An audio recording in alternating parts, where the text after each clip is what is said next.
The videos go up. Yes.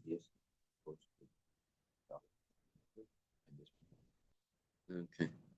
We stopped at the top of the page yesterday. Good morning. Good morning, Ramesha. Figured you'd be traveling already. I'm already traveling. Rav Hula doesn't take any breaks. Uh-huh. We're lucky to see him, bro. Yeah. Okay, today we're going to start on the top of Tzadik Vav Amud Beis. Thank Hashem that we're able to learn Torah every day. The schus of our learning we should have to be some English immediately. Okay. So, starts like this. Rabbi Yitzchak Bar Yehuda have a ragel kamei the Rami Bar Chama. So Rami Bar Chama we're familiar with. That's a son-in-law of Rav Chisda, a friend of Rava, right? And he had some questions the other day. Rabbi Yitzchak Bar Yehuda is his student. He would go to learn by Rami Bar Chama. Shavkei, he leaves the yeshiva of Rami Bar Chama. Vazal Rav Sheshes, he goes to learn by Rav Sheshes. Yom Echad, one day, Pagabei. So Rami Bar Chama meets his former student. Amarlei, he says to him, I learned the Amarlei was Rami Bar Chama says to Rav Yitzchak. Do you have Rabbi Yitzchak says to Rami Bar Chama? One day, Rabbi Bar Chama met. What is it? And what does he say to him? Amarlei says to him, who's the he to him? Rami says to Rabbi Yitzchak. Okay, good. Al kafta naktan. Duchas means like a stage, the platform. Grabbed him by the hand. Reicha asi liyad. No, not grabbed me. Naktan, it means grabbed you. The stage grabbed you. Yeah? All right, what do you have there? The Duke? Oh, that's what they say, the Duke. Took me by the hand. Reicha asi liyad. The scent of royalty came to my hand. Mishum da'azaslach l'kami de Rav Sheshes, hablach ki Rav Sheshes. See, I don't know. It took me by the hand. It's funny. I think it would be took you by the hand.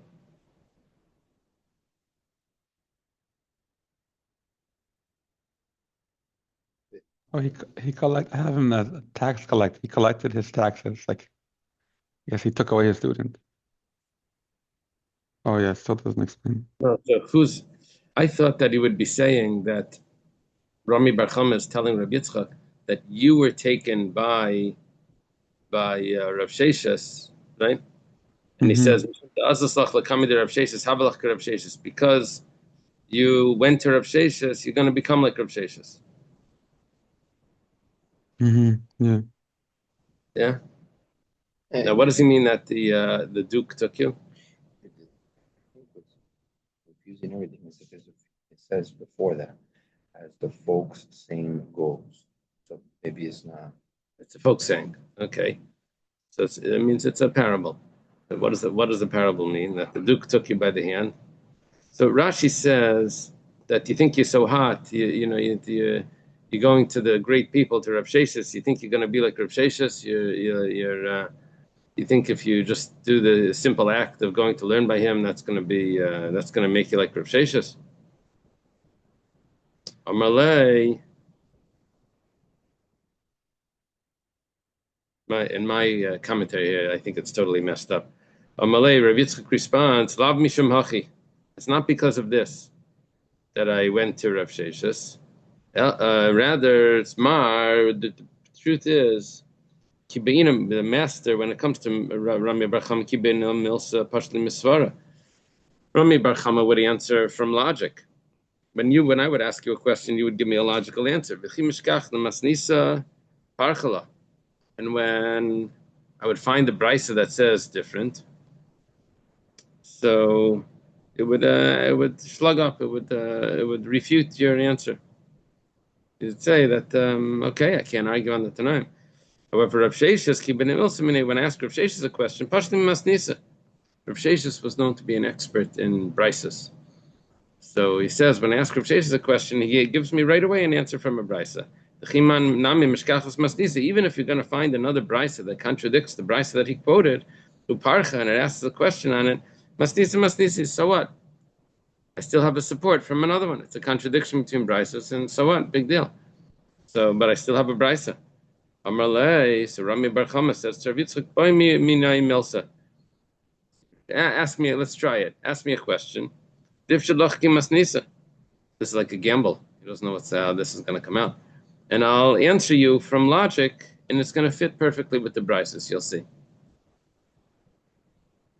Yeah, does it make sense with the translations that you have? It fits. Yes, this is tough, rabbis. Where was the Gemara where it said instead of eating bones by Rava or something, or by Abaya, go eat fatty meat by Rava? They commented that one of them has like really good learning, and the other one was just like chewing on the bone. The cows, skinny, and the cows. Yeah. Anyway, okay, so boimine. So the reason why this came up in our sugya is because of the following question that he gets asked. He says, Bishel b'miktzas keli, let's say there was a korban chatas that was being cooked in a copper vessel, and he used the vessel, but he only used it halfway. He didn't use the entire vessel. Ton meriko shtifa.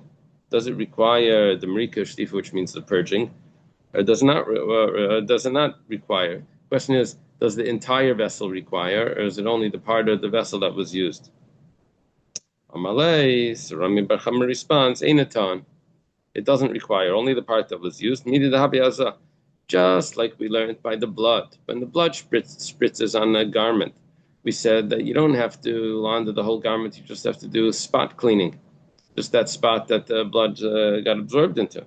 So too, when it comes to the vessel that was absorbing, you only have to wash that vessel that was the part of the vessel that absorbed, that it was used in. So Rabbi Yitzchak Bar Yehuda says to Rami Bar Chama, "V'alei tana hachi." Okay, he answered me logically, but it doesn't fit with the brisa. Amalei. Rami Bar Chama says, "Mistabra kibeged," but it's logical that it should be exactly like a garment. Ma beged einatan kibas ala makam adam. Afkeli einatan riko shtifel makam bishel. Just like by the garment, you only have to spot clean the part that the blood spritzed on. So too by the vessel, you should only have to clean the part that was cooked in. Amarlei, Rabbi Yitzchak responds to him, says, "Mi dami, can't compare, because dam le mefafeya, the blood doesn't spread when it gets absorbed. Bishel mefafeya, but the bishel does spread. I have a teretz.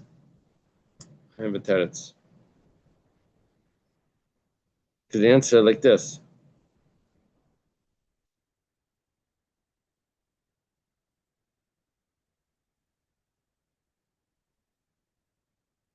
You can answer like this. You can answer that the same way, if it gets absorbed from one place, there's a rule by metal that we say that if it gets partially hot, then it conducts the heat to the rest of it. And the absorption, that if you cook in the bottom part of a vessel, the absorption would continue through the walls, through the rest of the vessel. That's what Abaya is saying. So because it's mefafeh, it gets absorbed into the rest of it because of the heat spreads in the metal. However, maybe what Rami Bar Chama would say is that, so what, the heat spreads in the metal, but the same way that I can absorb it through cooking in that lower level of the pot, I can also cleanse it the way it also heats up, and it will come out through cooking over there.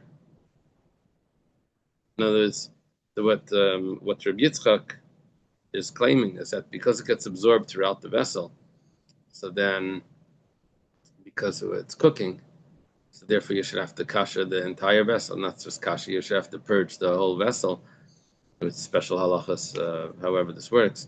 So, but maybe He's what Rabbi Yitzchak is saying is that it gets absorbed through one channel, but you get it out through cooking in the whole pot. But maybe Ram Bar Chama was saying that no, it gets absorbed through one channel, and you get it out through that channel.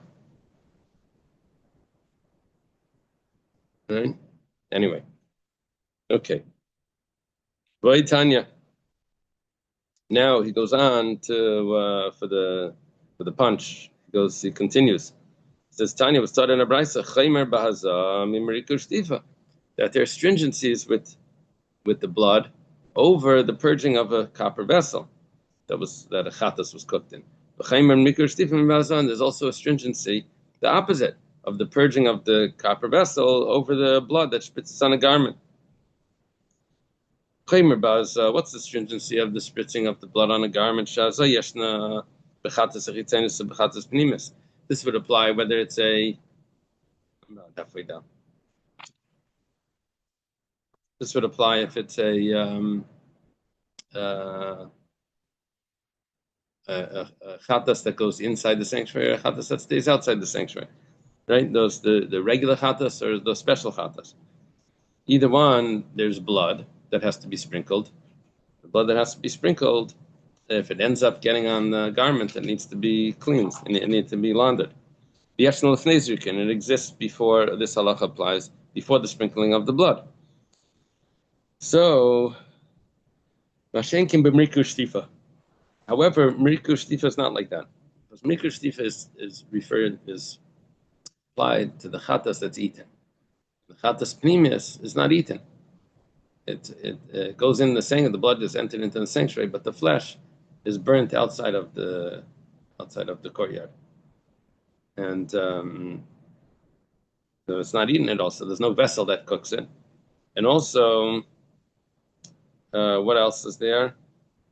It doesn't apply only before the sprinkling of the blood, because before the sprinkling, or it doesn't apply before the sprinkling of the blood, because before the sprinkling of the blood, it's not edible. It's not eligible to be eaten. It's only after the sprinkling of the blood. What's the stringency of the purging? It applies to any type of sacrifice, whether it's holy of holies or the regular holies. And another stringency is bishul b'michzas keli tan merikur shtifa kala keli. That if you cook in part of the vessel, you have to purge the entire vessel. Mashenkin baza. However, this is not so when it comes to the blood of the chatas that spritzes on the garment. You only have to spot clean that one spot that it got. Amalei, so Ram Bar Chama says, Tanya. Okay, if you have a brisa, then you have a brisa. What can I say? This is not good advertising for the yeshiva of Rami Bar Chama. He's trying to get the... Anyway, time amai. What's the reason? What's the source? Amakra b'miklein nechayshas bushala afilu b'miktas keli. That it says, probably the emphasis on the bikli nechayshas. If it in the vessel, means even if only part of the vessel was used, you still have to clean the entire vessel. I know this is a machlekes regarding if you used a spoon, put a spoon into a cup of tea, a cup of coffee, and also a fleshik spoon. So you say that the entire, there was a problem like this. Let's say one edge of the spoon absorbed meat because you used it to take something out of a pot. You used like the handle of it. Then you put the other edge of the spoon later on into a cup of coffee, with milk. So there was a whole discussion about if the meat got absorbed all the way in, then will it go out through the other pores of the spoon like that? So there was a whole discussion about this, and then how to kasher it. Did you have to kasher both sides, or just one side, or the way it got in, it comes out? There was this whole thing. And I was just thinking that maybe that could resolve one of these issues here. But as I remember, so Rabbi Kiveger had 3 different opinions on how. And Rabbi Naftali, if you remember, there was something from Rabbeinu Peretz that cham kulei. That by metal, if it gets partially hot, then the rest it continues. I used the sefer when I was learning smicha. It's called by Yisra Yitzchak. It had like shiurim from a Svardish Rosh Hashiva. It's very shmaka sefer. But anyway, in there, so he asks, he says, really, if you put a milchik thing on the one edge of a train track, on one side of America, do you tell me that on the other side of America, it's it has to be a limit, Okay, got that covered. And perhaps in theory, that it's hard to think about how one could practically operate with one part of a keli and not another part, having two different statuses. Right. Right. Oh. However, remember the Gemara when it came to Pesach, it says you have to kasha the blade with the fire, but the handle you kasha with hot water. Right. We did have differences in things, but okay, it's like, each one has an explanation for it. Anyway, okay. Sorry. Amen. We learned in the Mishnah. Mishnah said that whether it was kachim kachim or kachim kalim, it requires mrikush shtifa. And Reb Shimon says that kachim kalim do not require mrikush shtifa. So it goes like this: Tana Rabbanan, started in a braysa. Chatas, it says if talking about a chatas, a carbon chatas, ainly a chatas. I would only know that this applies to a carbon chatas. Kol kachim minayin. How do you know this applies to all sacrifices that get absorbed into a vessel that you have to do mrikush shtifa, which means purging? Talmud Laimar, the pasuk tells me kodesh kadashim he. It is kodesh kadashim. Those extra words are coming to include other types of sacrifices as well.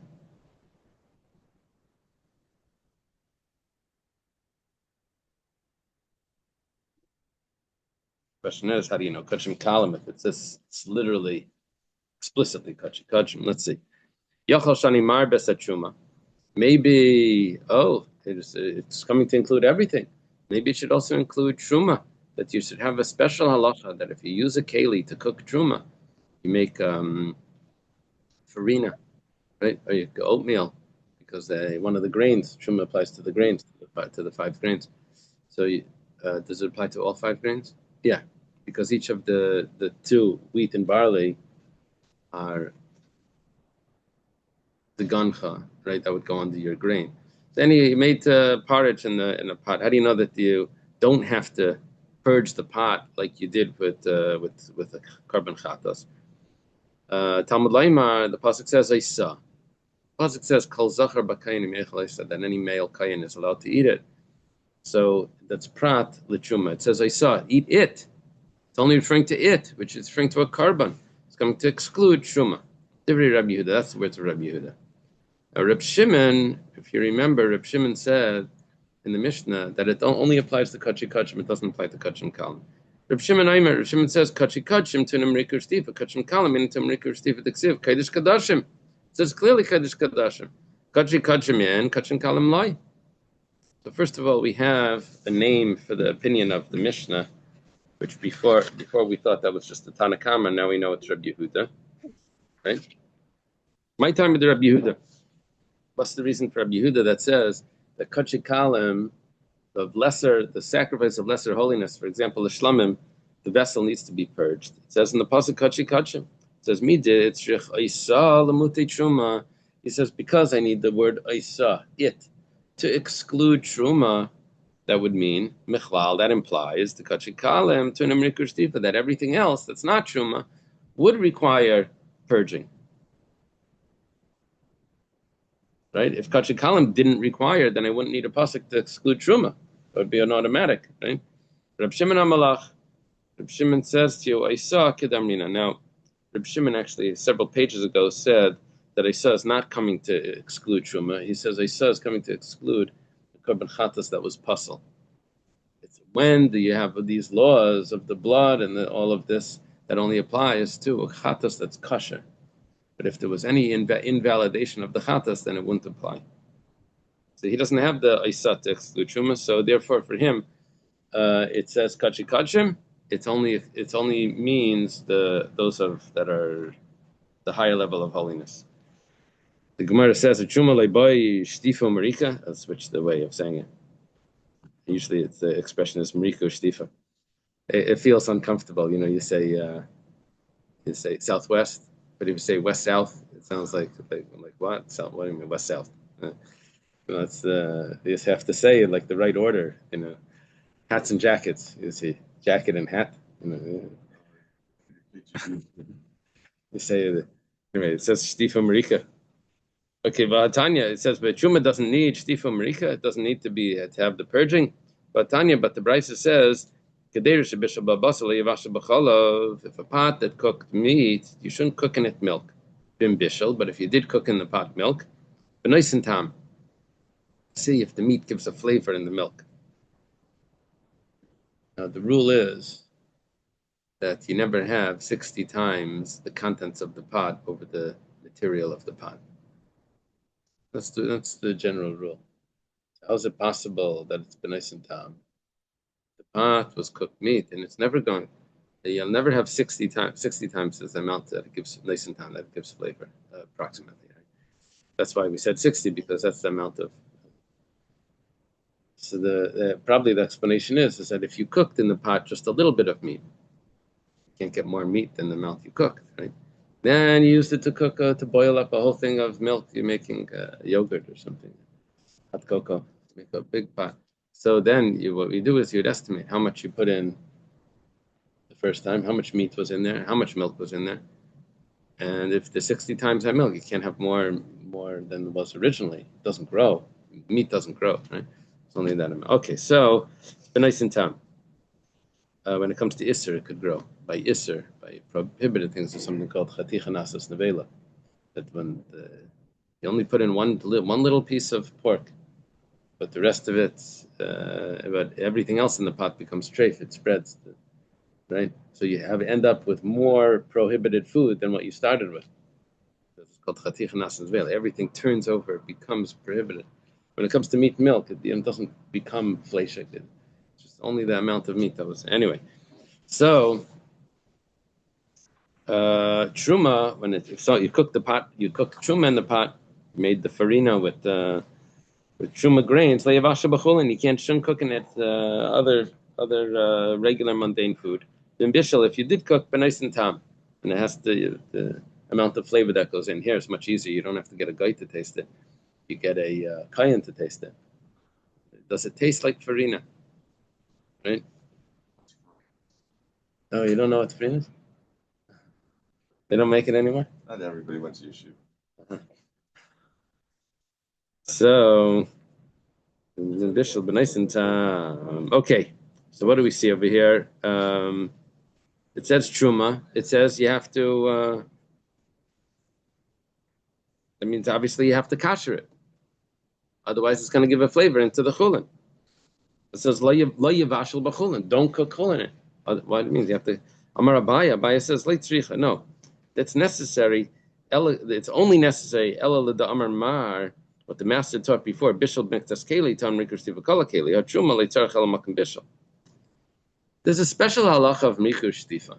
That halacha of mikur shtifa isn't applying to truma. We learned before that bishul b'miktas keli. If you cook in part of the vessel, you have to purge the entire vessel. That halacha doesn't apply to truma. To truma, if you cooked in part of the vessel, you only kasher part of the vessel. Rava says, "Leitzricha aled amar." He gives a different teretz. It says, "B'mayim." It says, "V'loi b'yayin, v'loi b'mayim." Sorry, v'loi b'yayin. It says when you purge it, you have to purge it with water. You can't use wine. B'mayim, it says you use water. V'loi b'mazik, can't be a mixture of wine and water, which means diluted wine. Afila b'yayin. But when it came to the truma, you can kasher it even using wine. Afila b'mazik, even if it's diluted wine. So when it came to kashering, to purging the vessel for a sacrifice, it's only if you have to use pure water. When it comes to other kashering, they kasher it with other ingredients. That's actually how they kasher today in factories. Sometimes if they put water through the machines, it could break it. So they just do a run. They whatever they're making, they put a run through the machine with whatever substance it is, and that substance itself heats it up. They heat up that substance itself to kasher. I know in the chocolates they were using cocoa butter, I think, to kasher. They would do a run of cocoa butter through the thing. It's not milk, cocoa butter. It's whatever. They would do a run with that. And then there was all discussion: does it really get hot as koshering really requires? It was a discussion. Does it get as hot as it's supposed to? Okay. Similar to the discussion that they had years ago, there was a whole machlekes about if kedem was really mebushal. Yeah, I know, because I brought a bottle to somebody's house. So kedem would heat up the wine to make it mebushal. They wouldn't heat it up to the temperature of kashering, like 212 or something. They wouldn't heat it up like that. They heat it up to 180 or something. Oh. And they considered that for wine. That was considered the boiling for wine.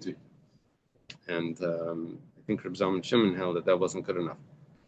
So they were very strict about the if it's really considered. Today there's another machlekes. Today they do flash pasteurization. Question is, no, all the companies they do. That's considered really mebushal. They do it just for a second. They cool it down like immediately. Is that considered really? Anyway. Who's Rabbi Smith? It depends on the type of wine. Okay. Pick your chumras. Rabbi Barul Amar said we gave so far two answers. The question is, we're finding by Truma that you have to do Merikah Shtifa as well. So Abayat said, no, you don't, because Merikah Shtifa is the whole vessel. Truma, you don't have to do the whole vessel. Rabbi says, it's not Merikah Shtifa. Merikah Shtifa can only use water. Over here, you're allowed to use wine. Rabbi Barul Amar Leitzricha Ladam Amar Merikah Shtifa B'tzainen. Merikah Shtifa is with cold water. But when you cook truma, afilu b'chamin, you use hot water. Just 1 second. Now, obviously, you had to use hot water as well. We're talking about that. Besides for the hot water, you have to use cold water. So it says, according to the opinion that says Merikah Shtifa b'tzainen, that's fine. Alamanda Merikah b'chamin Shtifa b'tzainen ma'yekel meimar. Then it's exactly the same as truma. So the Gemara answers Shtifa yiserta. There's an extra rinsing of cold water after the hot water that requires that the chatas, which doesn't require, that's not required for truma. So whatever the case is, all the answers are the same. The same point is that I know you have to kasher the keli if you used it for truma, but that doesn't mean that you have all the restrictions of Merikah Shtifa, which is required for a chatas. Over there, the special halachos that are required for Merikah Shtifa. We have a new Mishnah. Tarfenaimer bishul mitchilas haregel yivashel by kol regel. Tarfon says that you don't have to do Merikah Shtifa until after the holiday's over. If you use the vessel at the beginning of the holiday, at the end of the holiday you'll kasher it. Right now you're fine. That's not the way we understood. We understood that if you use if you use the vessel to cook a chatas, the following morning you already, or before the following morning, you had to kasher it, or else it's going to turn nicer inside the walls of the vessel. The Chum say no, that you have to do Merikah Shtifa until the end of the time of eating, which would be before morning. Carbon chatas. Before morning, you have to already kasher. How does Merikah Shtifa work? Merikah means Merikah Sakais. There's a rule, I don't know if you remember, there were 10 things that were required for a Kaishal Bracha. You remember this? When you use a cup for benching, for kiddush or whatever, you had 10 things. One was you had to rinse the inside. One was you had to rinse the outside. You had to this, it can't be blemish, has to be full. There were 10 different things. Atifa, you put the other cups around it or something. Anyway, it says Merikah. What does Merikah mean? when it says you have to purge the vessel, it says what you do to a cup, which means that you have to rinse it on the inside of the cup. Shtifa. What does shtifa mean?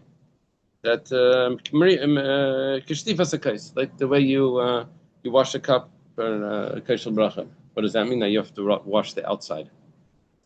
To rinse the inside and rinse the outside. What's the difference? Mriku shtifa, does it say? Is one of them with rubbing? One of them is just with rinsing? Virgin animals. And then rinsing. Which means what? What's the difference purging and rinsing? The purging and rinsing are both. So what's the difference? So it's purging with hot water. But let's say it's both with cold. What would the difference be? One is inside, one's outside, right? Before you get to the hot and cold, that's a discussion coming up. Yeah. Before you get to that, what's the difference between why is there two words, Marika and Shtifa? There's an opinion that says they're both cold. So what is the difference? Because the rinsing, and then it says like the rinsing of the cup. I guess it's like when you fill it up and you pour the water out. And so what's the purging? Maybe putting hot water in there. No, but let's ignore the hot water for now. Okay, cold Purging is water. when you get the demon out. So what's the difference rinsing? Rinsing is you're pouring out the water. This you're pouring it in. No, you can't pour it in. It has to be. You have to get the water in Jeff to has pour it it. out. Jeff, Right? is this talks humbly? Oh, wait, so here's purging. Yeah, but is there something else besides for inside and outside? Is there a way of? Incantation. No, I'm talking Purging. about. Do you have to rub it, or do you just put water in? Alternatively, purging, scrubbing. Purging means scrubbing. There it is. Well, Steve. rinsing means water. Just water. Over the scrub. Just from Connecticut. So Marika is to scrub. Marika is to scrub. Jeff went to private I'm school. surprised. I would think that Marika, because it sounds like to empty. Sounds like you just put it in, fill it up, and empty it out. Marik sounds like to empty. Jeff went to private school. in Shtifa sounds Connecticut. more like you're doing a scrub. That's what it sounds. Jeff went to private school. What's the name of the school? Lewis? Was that like an important person? I don't know. Yeah, actually, whatever, Windsor. Oh wow. Oof. Uh-huh. Sounds rich. You have a lot of like Yeah. Arabs suddenly kids Oh, wow. doing stuff. Unfortunately, didn't stay friends with anybody. Uh-huh. Very situation. Oh really? Every other side. Wow. No Shabbos. Wow. Remember the story with the kid that he was misbehaving? Sent him from school. He misbehaved. 2 weeks later, they said, take him home. Remember? They sent him to a conservative school. Principal called, say, we can't have him here. Take him home. Sent him to a reform school. You know, what are they supposed to do? So principal says, take him home. Anyway, they said there's only one school left. It's this Catholic school. So bring him to 2 weeks later, he got a call. So we just want to tell you how good your son is doing. And this is Maishla, what's going on? Why? I said, I walked in, I see that kid hanging on the wall. Anyway, old joke. So Marika is, we said, is inside, Shtifa is outside. Marika Shtifa b'tzainen. Marika Shtifa is with cold. However, Shpud, Vahaskala, these are two types of vessels that are used for roasting meat. A spit and another type of spit. I don't know exactly what the difference is. One's like a grate, probably. A griddle. A griddle. A grill. And in Rashi it says griddle. Rashi's the French is griddle. A griddle in French may mean a grill.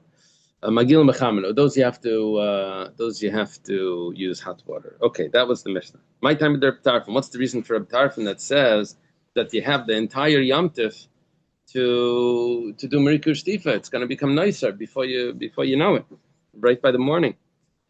Reb Tarfon says, well, the pasuk says that in the morning you will go back to your tent, which means after you bring the Korban Pesach, you go back the following day. It makes the entire holiday into one day.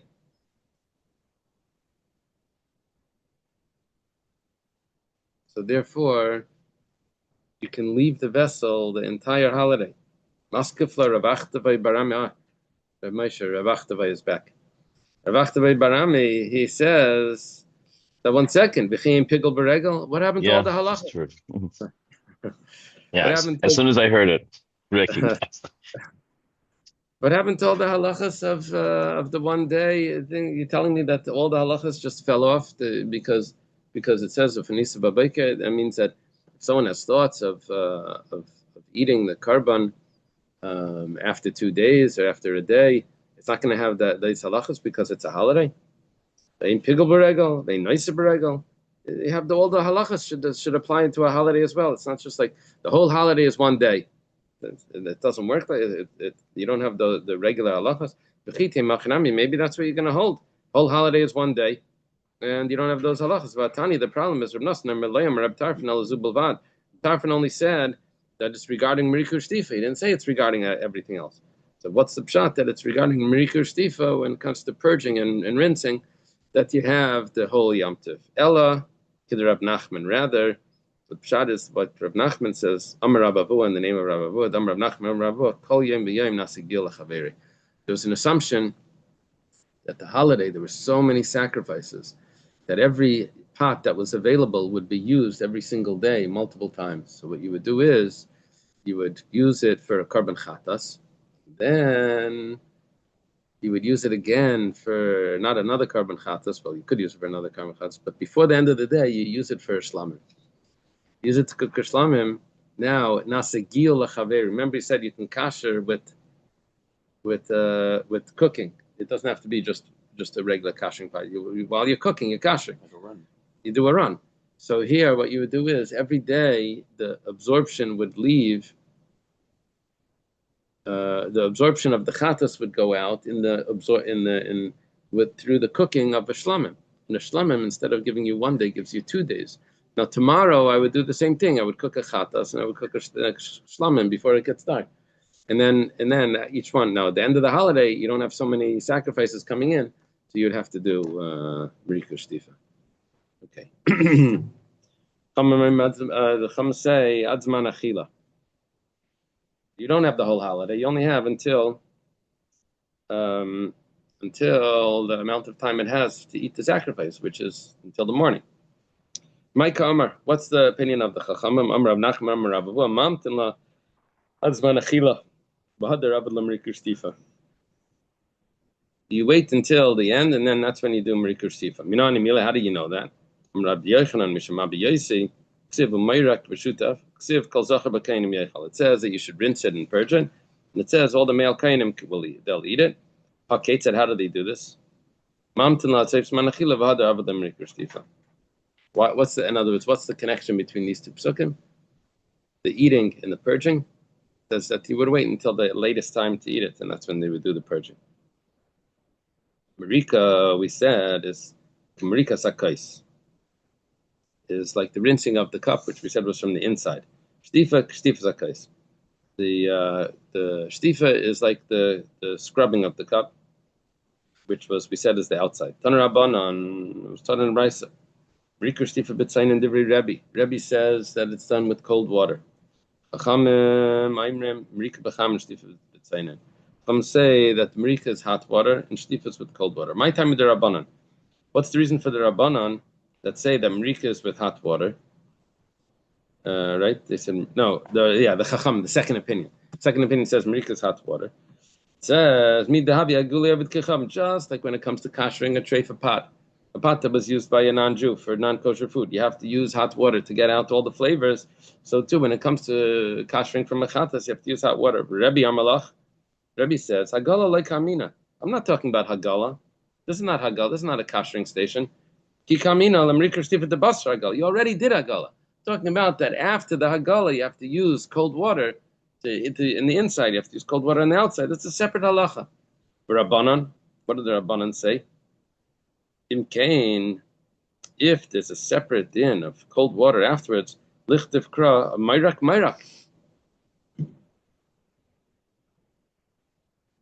What, rinse it. And I would know, one's inside, one's outside. Or shaitaf, or scrub it. Purge it. My mayrak vishutaf, why are you telling me two different things? Shma mina, you're telling me two different terms. It must be that one of them is how. One's called Merika B'cham, Rebbe says, Iksiv mayrak, hava mina chezim ni mayrak chezim ni shaitaf. I would have thought that you have to do the same thing twice. It's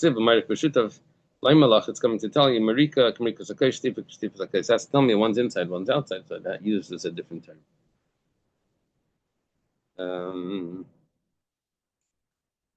Keep going.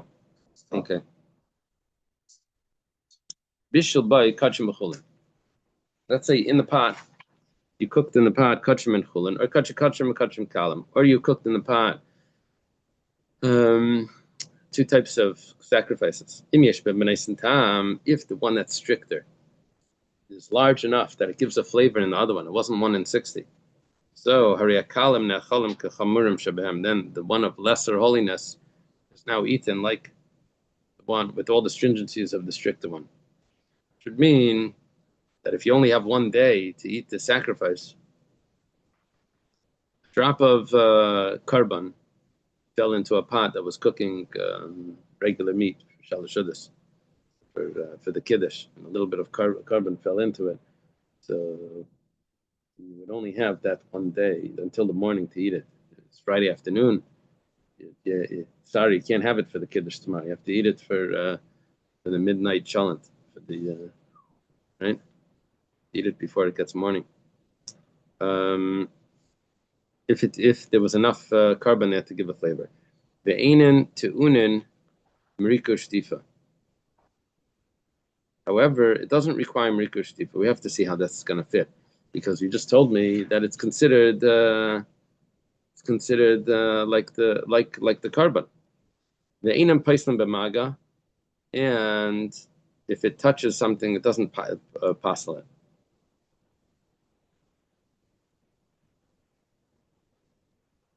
Okay. Let's see what that means as well. Rakik shenaga barakik. Let's say it was a cracker that touched another cracker of a carbon mincha, chaticha, or another one piece of meat that touched another piece of meat. Like kala rakikim, like kala chatichas asurin. We don't say that everything is asur. Ina asr b'makim shabala. We only say the part that touched it, and then we would have to estimate and how much absorption there was. Micah Amar, the Gemara says, what are you telling me when it says that the kalim is eaten like the chamurim? The lighter one is eaten like the stricter one. The Gemara explains that that if there's a flavor, that you do need to purge it. And it will invalidate bit touching. It looks like the Gemara is adding words to the Mishnah. If it doesn't have the flavor, then then they don't become asur, because there wasn't enough of the stricter meat here to prohibit the lighter one. So vein tuna merikah shtifa, and over there you don't need to purge it. Vein paisam b'maga, and also it won't passel, because piece of meat itself that absorbed didn't have enough to make itself passel. Right? It itself, it didn't become. It's not going to passel something else that it touches. Neither kachim leibo, but kachim kalam nibai. It says 1 second. You just told me that if you have a mixture of kachim and chulin, so we say you don't have to do merikah shtifa. But the second case in the Mishnah was if you had a mixture of kachim and kachim kalam, and you continued on saying that you don't need merikah shtifa. 1 second. You do need merikah shtifa. Kachim kalam also requires merikah shtifa, according to that opinion. Amar Abaya, the Abaya says, "Ma'in tunim dekamar kachim." It doesn't need the merikah shtifa at the time of the kachim one, which is the first day of a kachim kalam to unim, but you do need merikah shtifa for the kachim kalam one, which is 2 days later instead of 1 day. Rava says, Amani Reb Shimoni. This is the opinion of Reb Shimon. Amar kachim kalam into merikah shtifa. He holds that kachim kalam don't require merikah shtifa anyway. According to Rav, that says that we're coming to teach me the opinion of Reb Shimon. So there's a big chiddush here. The Stam Mishnah coming to teach me the opinion of Reb Shimon, right? It was last Mishnah was Machlekes. This would be a Stam, Machlekes Vakach Stam, right? It would mean that that's the halacha.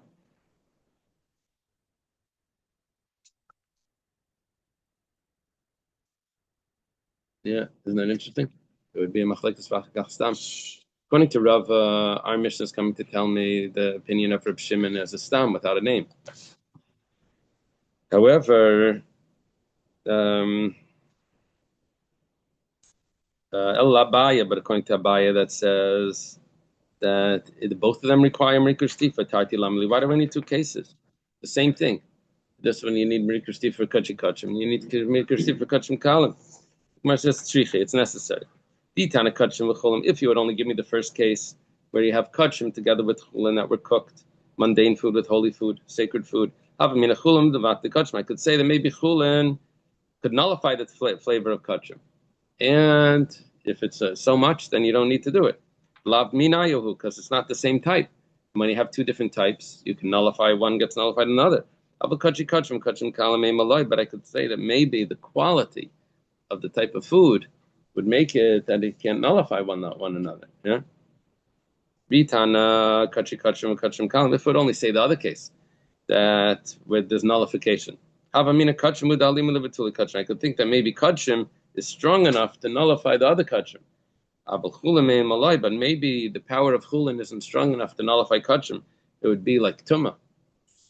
Like tumah, we don't say that if there's a lot of things that are tahar, and one thing that's tamei is it touches it, that it nullifies it. We don't say it's nullified. We say that everything becomes tamei. It doesn't have the. But maybe if it's kachim, maybe kachim would be able to nullify kachim. Chulin can't nullify kachim, but maybe kachim can. So therefore, we need both cases. Okay, let's leave it over here. We're on the bottom of the page. Rocking. Thank you.